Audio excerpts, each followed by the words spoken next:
서울 변두리 작은 아파트에서 김정숙 여사는 아들의 결혼 준비로 분주한 나날을 보내고 있었습니다. 올해 62살인 정숙은 평생 아들 하나만 바라보며 살아왔습니다. 남편은 일찍 돌아가시고 혼자서 아들을 키우느라 고생이 이만저만이 아니었습니다. 민규야, 결혼 준비는 잘 되어가니? 정숙은 저녁 늦게 들어온 아들에게 물었습니다.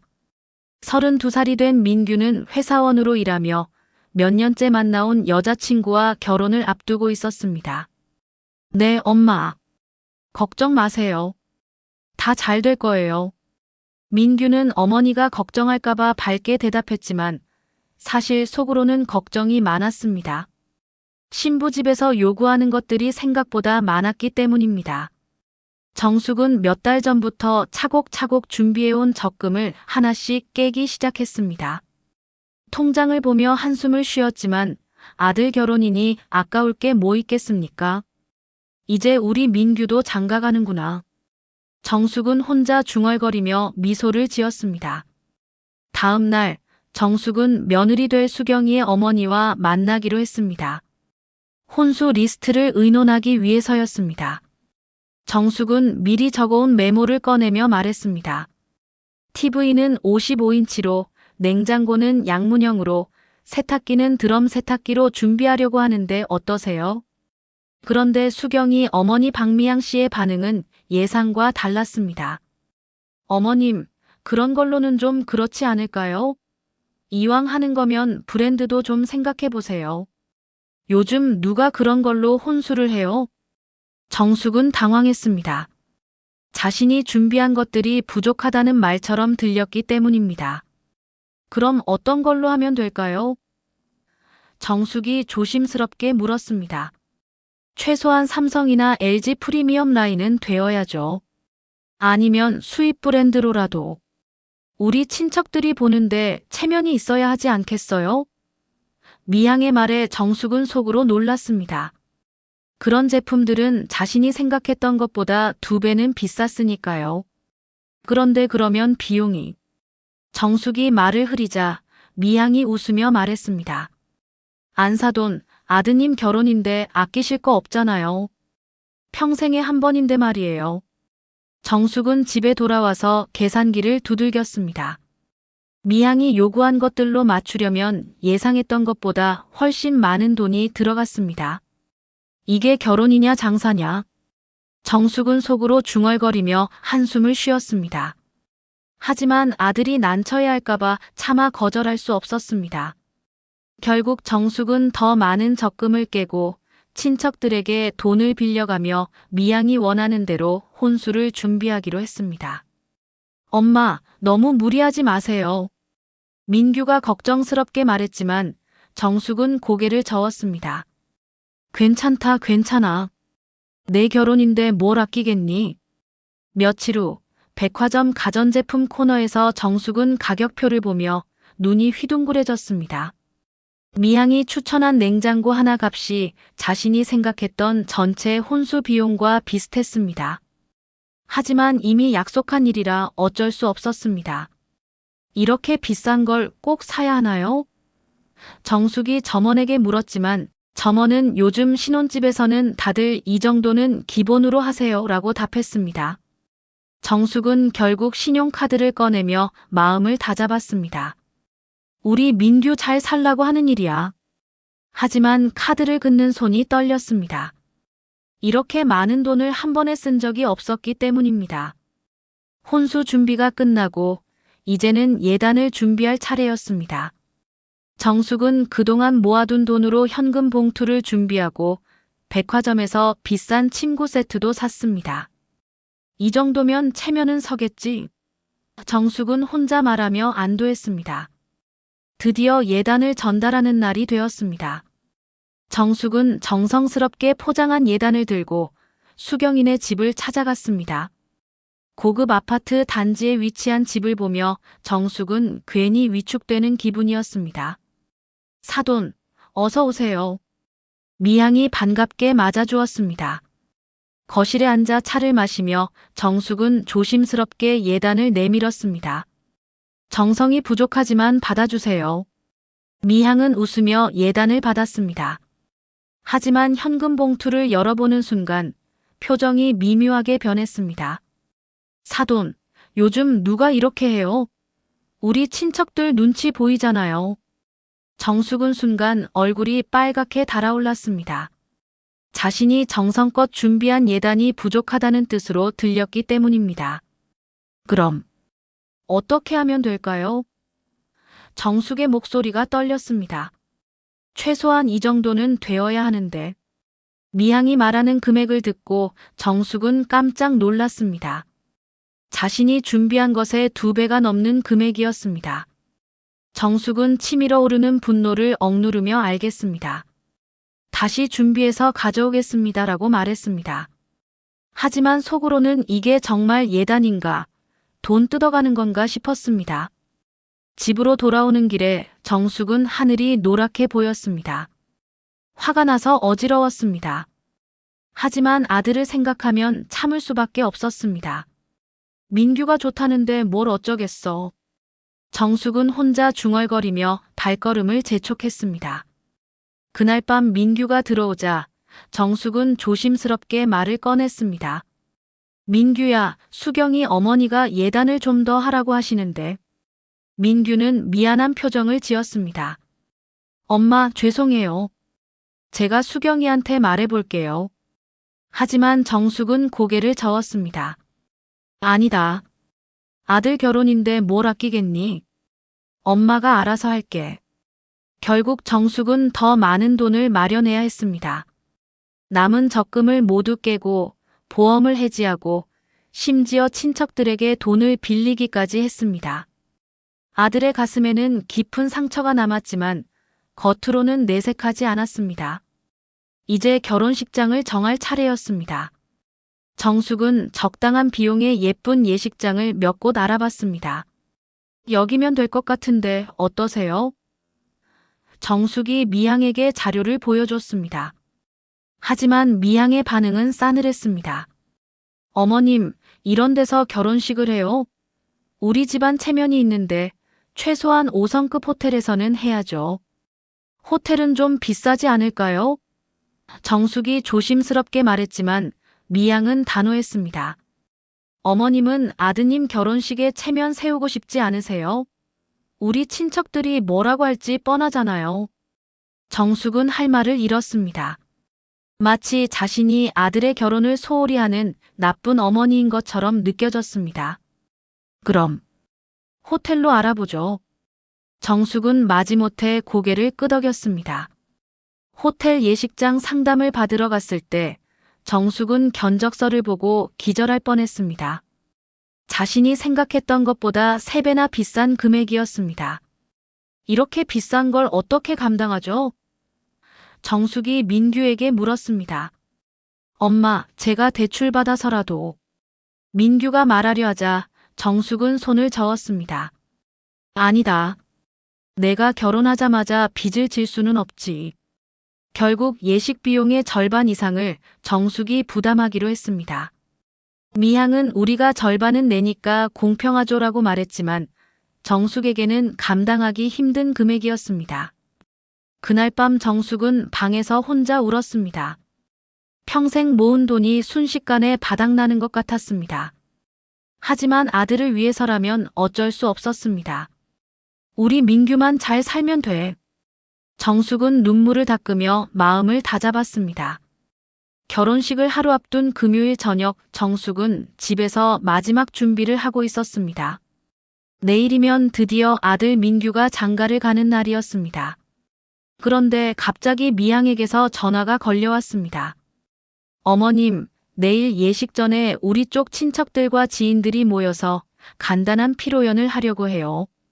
어머님도 참석하세요. 미향의 목소리는 평소보다 더 들뜬 것 같았습니다. 정숙은 조금 이상했습니다. 결혼식 전날에 갑자기 피로연이라니. 그런 건 미리 말씀해 주셨으면. 정숙이 말하려 하자 미향이 말을 이었습니다. 아, 그리고 비용은 절반씩 부담하는 걸로 하죠. 우리가 주최하지만 양가 행사니까요. 미향의 말에 정숙은 깜짝 놀랐습니다. 갑작스럽게 통보받은 피로연 비용을 절반이나 부담하라는 것이었습니다. 그런데 우린 그럴 형편이. 정숙이 말하려 했지만 미양은 이미 정해진 일인 양말했습니다. 어머님, 내일 예식 전에 우리 친척들 체면도 있고 이런 건 당연히 양가가 함께 하는 거죠. 정숙은 전화를 끊고 한숨을 쉬었습니다. 이미 예식 비용으로 모든 돈을 써버린 상황에서 또 다른 비용이 생긴 것입니다. 하지만 내일이 결혼식인데 거절할 수도 없는 노릇이었습니다. 민규야, 이거 어떡하지? 정숙이 아들에게 상황을 설명하자 민규도 당황했습니다. 엄마, 제가 카드로라도. 아니다. 내가 결혼하자마자 빚부터 지면 되겠니? 정숙은 고개를 저었습니다. 결국 정숙은 급하게 지인에게 돈을 빌려서라도 피로연 비용을 마련해야 했습니다. 울며 겨자 먹기였습니다. 아들을 생각하면 어쩔 수 없었습니다. 다음 날 오후 정숙은 고급 한정식 집에서 열리는 피로연에 참석했습니다. 미양의 친척들과 지인들이 가득 모여 있었고 정말 호화로운 상차림이 준비되어 있었습니다. 정숙은 그 규모를 보며 가슴이 철렁했습니다. 이 비용의 절반을 내가 부담한다고. 어머님, 여기 앉으세요. 미양이 정숙을 구석자리로 안내했습니다. 마치 손님 대접하듯 정중하지만 정숙은 어딘지 소외된 기분이었습니다. 피로연이 시작되자 미양은 마치 자신이 모든 것을 주도한 것처럼 행동했습니다. 오늘 우리 딸 결혼 축하해주러 와주셔서 감사합니다. 내일 호텔에서 성대한 결혼식을 치를 예정이에요. 미양의 인사말에는 정숙에 대한 언급이 전혀 없었습니다. 주변 사람들은 호화로운 피로연을 보며 수군거렸습니다. 미양이네 정말 잘 사나봐. 이런 피로연을 따로 하다니. 며느리 사돈은 어떤 분인지 모르겠네. 참 호화스럽게 하는구나. 정숙은 그 말들을 들으며 얼굴이 화끈거렸습니다. 사람들은 마치 자신이 이 호화로운 피로연의 주최자인 양 여기고 있었지만 정작 정숙은 돈만 내고 구석에 앉아있는 신세였습니다. 정숙 씨, 사돈댁이 참 대단하시네요. 이런 피로연까지 하시다니. 옆자리에 앉은 미양의 친척이 말했습니다. 정숙은 억지로 미소를 지으며 네, 그렇네요 라고 대답할 수밖에 없었습니다. 그 순간 정숙은 자신이 완전히 이용당하고 있다는 것을 깨달았습니다. 돈은 자신이 내면서도 모든 공은 미양이 가져가고 있었습니다. 체면은 구기고 돈은 잃고 정말 기가 막힌 상황이었습니다. 피로연이 끝나고 집으로 돌아오는 길에 정숙은 분노로 가슴이 터질 것 같았습니다. 내일 결혼식은 또 어떤 일이 벌어질까? 정숙은 불안한 마음으로 잠자리에 들었습니다. 드디어 결혼식 당일이 되었습니다. 정숙은 아침 일찍 일어나 정성스럽게 차려입었습니다. 아들의 결혼식이니 어떤 일이 있어도 품위를 지켜야 했습니다. 호텔 예식장에 도착하자 이미 많은 하객들이 와 있었습니다. 정숙은 신랑 어머니 자리에 앉아 손님들을 맞이했습니다. 그런데 미양은 어딘지 들뜬 모습으로 여기저기 돌아다니며 사람들과 인사를 나누고 있었습니다. 오늘 정말 멋진 예식장에서 결혼식을 하게 되었어요. 미양이 하객들에게 말하는 것이 정숙의 귀에 들렸습니다. 사실 이 모든 준비는 저희가 주도했거든요. 정숙은 그 말을 듣고 깜짝 놀랐습니다. 비용은 대부분 자신이 부담했는데 마치 미양네가 모든 것을 준비한 것처럼 말하고 있었습니다. 하지만 더 큰 충격은 결혼식이 시작되고 나서였습니다. 사회자가 양가 부모 소개를 할 때 미양이 마이크를 잡고 인사말을 했습니다. 안녕하세요. 신부 어머니 박미양입니다. 오늘 이렇게 멋진 자리를 마련할 수 있어서 정말 기쁩니다. 여기까지는 괜찮았는데 다음 말이 문제였습니다. 사실 이번 결혼 준비는 전부 우리 집 덕분에 이렇게 체면이 섰어요. 혼수부터 예식장까지 저희가 꼼꼼히 챙겨서 이런 멋진 결혼식이 가능했답니다. 미향의 목소리는 하객들 모두에게 들릴 만큼 컸습니다. 정숙은 순간 머리가 멍해졌습니다. 그토록 고생하며 돈을 대고 온갖 무리를 하며 준비한 자신은 완전히 투명인간 취급을 당한 것입니다. 하객들은 고개를 끄덕이며 신부 어머니가 정말 잘 준비하셨네라고 수군거렸습니다. 정숙은 자리에서 일어나고 싶었지만 아들의 결혼식 도중에 그럴 수는 없었습니다. 민규도 어머니의 표정을 보고 눈치를 챘지만 아무 말도 할 수 없는 상황이었습니다. 엄마. 민규가 조용히 어머니를 불렀지만 정숙은 고개를 저었습니다. 괜찮다. 오늘은 내 결혼식이니까. 하지만 정숙의 마음속에는 분노와 울분이 끓어오르고 있었습니다. 평생 모은 돈을 다 털어서 아들 결혼을 시켜놨더니 모든 공은 사돈이 가져가고 자신은 아무것도 아닌 사람 취급을 당하고 있었습니다. 하객들의 시선이 부담스러웠습니다. 아마도 사람들은 신랑 어머니는 별로 준비한 게 없나 보다라고 생각하고 있을 것입니다. 정숙은 그 시선들 속에서 울분을 삼켜야 했습니다. 결혼식이 끝나고 피로연 시간이 되었을 때도 마찬가지였습니다. 미향은 계속해서 하객들에게 저희가 정성껏 준비한 결혼식이라고 말하며 자랑했습니다. 정숙은 더 이상 참을 수 없었습니다. 결혼식이 모두 끝나고 사람들이 하나둘 돌아갈 때 정숙은 미향을 따로 불러냈습니다. 더 이상 참을 수 없었습니다. 아들의 결혼식은 끝났으니 이제 할 말을 해야 했습니다. 미향 씨, 잠깐 이야기 좀 해요. 정숙의 목소리는 평소와 달리 단호했습니다. 미향은 여전히 들뜬 기분이었습니다. 네, 어머님. 오늘 결혼식 정말 잘 됐죠? 잘 됐기는요. 정숙이 차갑게 말했습니다. 오늘 당신이 한 말들 다 들었어요. 결혼 준비를 전부 당신네가 한 것처럼 말하더군요. 미향은 당황한 표정을 지었습니다. 어머님, 그게 무슨 말이냐고요? 정숙이 말을 끊었습니다. 혼수 비용, 예단, 예식장 비용, 어제 피로연까지. 돈은 다 제가 냈는데 공은 당신이 다 가져가더군요. 사돈, 오해가 있으신 것 같은데. 미향이 변명하려 했지만 정숙은 더 이상 들어줄 생각이 없었습니다. 오해가 아니에요. 이제 분명히 말씀드릴게요. 정숙의 목소리는 더욱 단호해졌습니다. 이제부턴 제 집 아들 부부 문제에 간섭하지 마세요.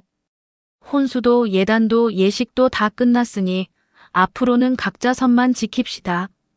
미향은 발끈했습니다. 뭐라고요?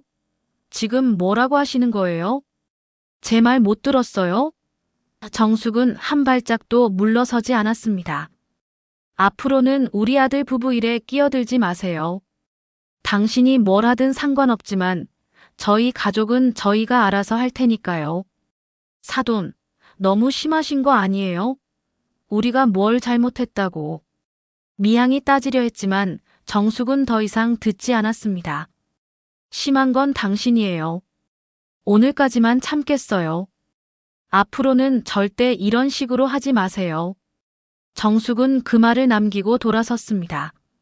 미향은 어이없다는 표정으로 정숙을 바라봤지만 정숙은 더 이상 흔들리지 않았습니다. 이미 마음을 정한 것입니다. 집으로 돌아오는 차 안에서 민규가 조심스럽게 물었습니다. 엄마, 괜찮으세요? 괜찮다.